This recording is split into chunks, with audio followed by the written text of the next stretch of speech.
3, 2, 1, 0. All engine running. There is no other institution that has the ability uniquely Without a heritage, every generation starts over. Ask not to remind the current regime what your country We, the people, tell the government what it is allowed to do. to get back in their box and stay there. Liftoff. We have a liftoff. From the Heritage Foundation, this is Heritage Explains.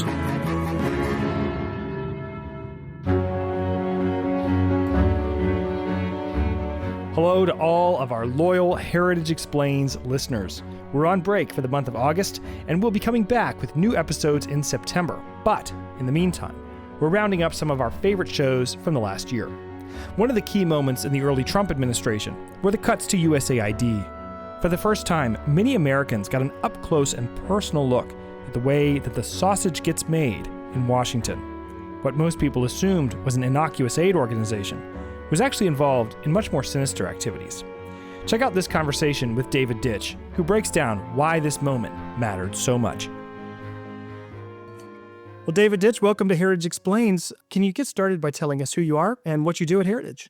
Sure. My name is David Ditch. I am a senior policy analyst at the Grover M. Herman Center for the Federal Budget here at Heritage. Fantastic. Now, over the last few days, we have seen some really interesting developments around USAID, an agency of the federal government that many people maybe have heard little about or maybe none at all. So can you start us off by telling us a little bit about what is USAID? Sure. So USAID was created in the 1960s under President Kennedy. It could be seen as part of a broad Cold War effort to try to use foreign aid to sort of build up goodwill for America around the world and to compete with similar efforts that the Soviet Union was undertaking. Over time, it has continued doing largely the same things, even though the Cold War has long since ended.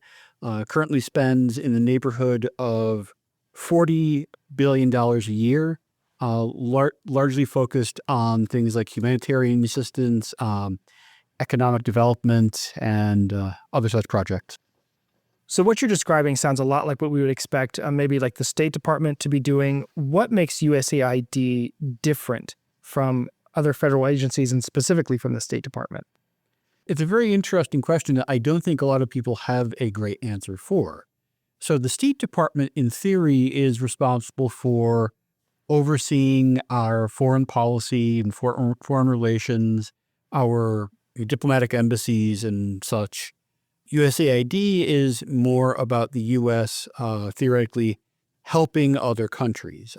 So where the State Department's activities are sort of, every single country, friend and foe, regardless of whether they're wealthy or poor, in theory, USAID's actions are supposed to be targeted towards poorer countries. We're in the first couple weeks of the second Trump administration. One of the key touchstones of that administration so far has been dealing with federal spending, in particular spending on foreign aid. Why do you think the administration is so focused upon this? Yeah. And go back to your first question, one of the largest actions the administration has initiated so far is attempting to fold USAID into the State Department, which would theoretically streamline the activities. In theory, you're bringing all of U.S. International activity under one roof so that it can be better managed. One of the things about foreign policy is that it's faced a lot of mission drift over the years. It can be hard to tell why it is that taxpayers should be responsible for funding a lot of the initiatives that the foreign policy apparatus has decided to fund. This is something that has become, it's sort of festered, it's gotten worse over time. The Heritage Foundation has called for unwinding various programs in USAID in the State Department for many years now. And at a time where the federal government faces permanent $1+ trillion deficits, the national debt is $36 trillion and rapidly growing. All this deficit spending is putting upward pressure on inflation. It makes sense for us to start reining in a lot of federal activity. And to me, one of the most reasonable places to start is to look at money that we are sending abroad that is, again, in theory, we might be aiding a country here or there, and there's some sort of benefit that the U.S. Population is going to be getting from that.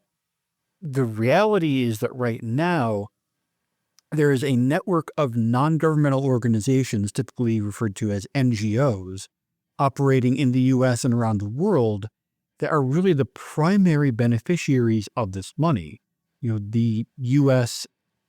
sets up a pool of money for a certain cause, oftentimes billions of dollars at a time, and the bureaucrats at the State Department or at USAID use that pool of money as a slush fund, doling it out to NGOs, which typically have either implicit or sometimes actively explicit left-wing agendas.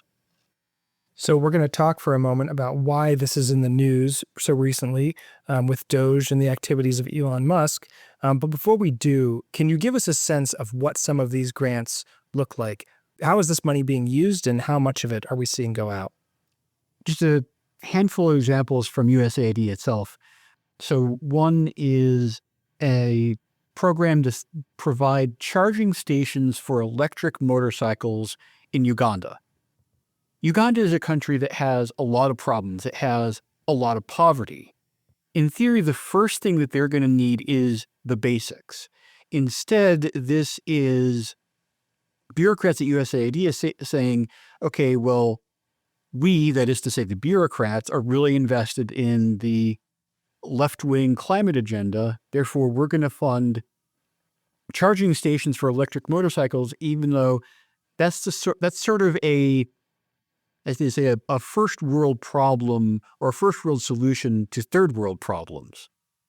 The people of Uganda are not in a situation where they need to be worrying about climate change. They need to be worrying about, heating their homes and putting food on the table, not electric motorcycles. Similarly, we gave $20 million to Lebanon for renewable electricity. There again, Lebanon, a country with massive amounts of instability.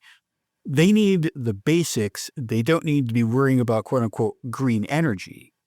Or how about $45 million to the country of Myanmar, which is also known as Burma, for a diversity and inclusion scholarship. So here again, the left-wing mania for DEI is being imposed on one of the poorest and most unstable countries in the world. There's no attempt to prioritize how this spending is going to materially benefit the people in these third world countries. Instead, this money is being used to promote pet causes of the activist left. And while the Trump administration has been putting in tremendous efforts to try to block a lot of these types of grants, they've implemented sort of a ban on DEI and DEI-related projects across the federal government. At the end of the day, there are lots of ways to camouflage these types of grants and these types of projects with different language. And even though this problem got worse, it really escalated under the Biden administration. If the agencies, if the bureaucrats were uncomfortable with these kinds of projects, you would have heard about it. There would have been pushback. The reality is that these bureaucracies are overwhelmingly staffed by people who lean left, or in some cases are leaning far to the left. They're very comfortable using our tax dollars in this manner, which is why it's that much more important for the Trump administration to try to really rein them in. So let's talk for a moment about the Department of Government Efficiency. And they have decided to take on USAID over the last couple of days. Can you kind of summarize what has happened and why that seems to have accelerated the conversation so quickly? So the Department of Government Efficiency, or DOGE, which is working in conjunction with the Trump administration's Office of Management and Budget, has a mission to try to find different forms of waste and inefficiency across the federal government and rein it in and really clamp down on it to make sure that we can get federal spending under control. Part of that involves digging into the weeds of what the federal government is doing, because there are hundreds of bureaus, there are thousands of programs, oftentimes doing things that very few people are aware of. There's an literally uncountable and incalculable amount of waste and inefficiency. And again, one of the areas that they're choosing to focus on right now is foreign aid, and in turn, USAID.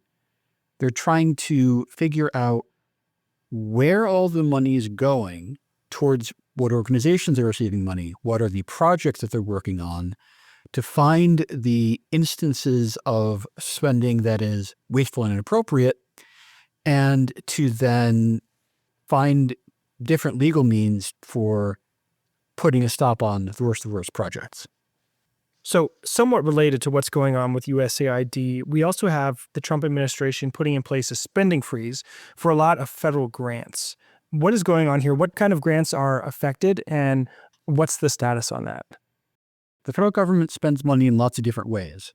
For instance, procuring military equipment, or sending out payments to Social Security recipients, or funding through the Medicare program. But another important part of federal spending is what are called grants. So in some cases, grants are given to state and local governments, or grants are given towards third-party organizations, non-governmental organizations for the most part, in relation to activities in support of particular programs. What's happened, especially under the Biden administration, is that many of these grant programs are sort of co-opted, turned into slush funds. So, for example, say federal science agencies receive tens, upwards of $100 billion a year for scientific research grants, but then these grants are redirected towards promoting DEI, towards promoting variants on critical race theory. The Trump administration decided that there is so much waste, fraud, and abuse that is going on through federal grants that they wanted to freeze as much of that as humanly possible. This created an absolute firestorm, especially in Washington, D.C. and in the media. Lots of concerns about what was and was not being frozen.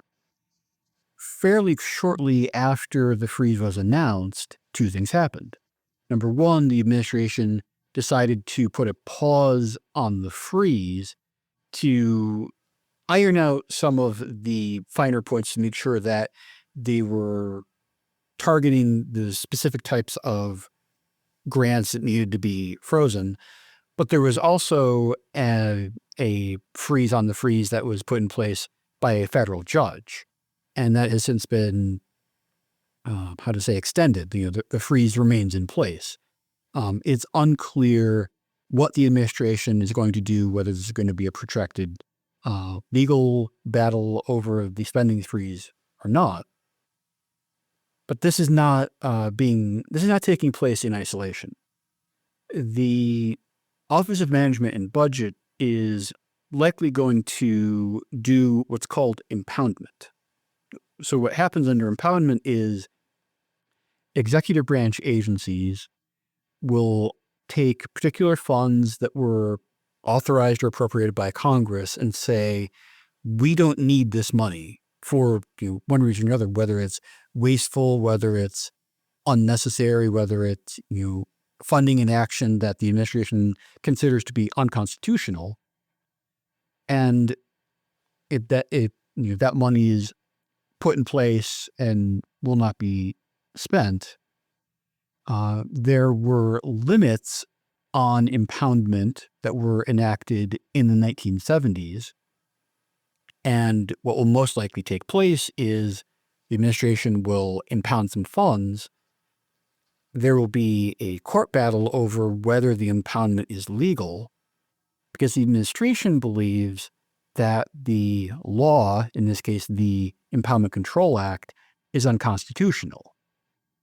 And the end result of that case is going to determine how much authority the administration has to directly control what the federal government does and does not fund. So as you're looking at this kind of suite of events, as you're looking at the actions of DOGE, as you're looking at the funding freezes, do you feel like the administration is actually substantively achieving its goals? How do you think our government is becoming more efficient as a result of these actions? This is something that has not taken place in literally generations. This administration is taking the size and scope of federal government. It's taking federal spending much more seriously. It's being much more aggressive on it. And it's a combination of not only trying to spend less, but also make sure that the money that is going out the door is actually benefiting the interests of the American public, as opposed to being co-opted and used for the benefits of what I call the infrastructure of the left. It's hard to believe we're only a few weeks into this administration. There are, in theory, almost 4 more years left for this battle to be going on. There's no way of knowing what new actions are waiting in the wings. Again, it's important for the administration to get the details right. And it's, I believe, part of what's going on with the funding freeze is there's a desire to obtain these goals, and they're going to be fine-tuning these initiatives. One of the things that I think is also going to be vitally important is for the administration, for DOGE, for public figures like Elon Musk, to raise awareness of this problem. You will not see reporting on some of the grants I mentioned earlier in the mainstream media. You will see reporting in the mainstream media that is freaking out about spending that does not take place. Anytime that there is the potential for 1 penny of cuts to federal spending, there are interest groups sending out press releases that the mainstream media eagerly jumps on because they are big fans of big government. But in contrast, if the American people become aware of how their hard-earned money is being used and abused, they will put pressure on Congress. And they believe that a combination of administrative action by the Trump administration and action by Congress can make the first meaningful dent in deficit spending that we've seen since the Tea Party movement in 2010. So on the USAID issue, a lot of folks are saying, well, USAID has a $40 billion budget to use for foreign aid. That's a drop in the bucket compared to the overall federal budget. Why do we care about this relatively small amount of money? The first thing I would say is that we've got to start somewhere. When the federal deficit is $1.8 trillion, there's no one thing you can do to get rid of it. You have to start looking at as many things as possible, of as many areas of federal activities as possible, go after them one by one, saying, should we be spending this money? And again, I think foreign aid is an absolutely reasonable place to start, even if it's not the biggest. But beyond that, it is absolutely incredible to me that there are people who act, especially here in the swamp, as though $40 billion is chump change. It's a meaningless amount of money. A typical American household has an income of about $80,000 a year. So in order to get from $80,000 to $1 billion, you would have to take the income of 12,500 households. And we're talking about people getting up every morning, going in, putting in that 9 to 5 or a lot more than 9 to 5 for a full year to get to 80,000. And then you're talking 12,500 household units to get to $1 billion. You multiply that by 40 to get to 40 billion, you are talking about 600,000 households. That is an incredible amount of hard work in the economy, that day-to-day grind that people are doing you're sucking that out of the economy and giving it to this federal bureaucracy. So many people in Washington, D.C., so many people in the mainstream media have never worked for a business, have never worked their way up from the bottom to become a manager, or have never invested their own money trying to start their own small business, trying to expand and create jobs from the ground up. But a lot of the people listening to us right now know exactly what that is all about. They have an appreciation for what it takes to create jobs, what it takes to create value in the economy. And I believe it is a tremendous shame that Washington does not take such enormous amounts of money seriously. Thank you to David Ditch for his contribution to this episode.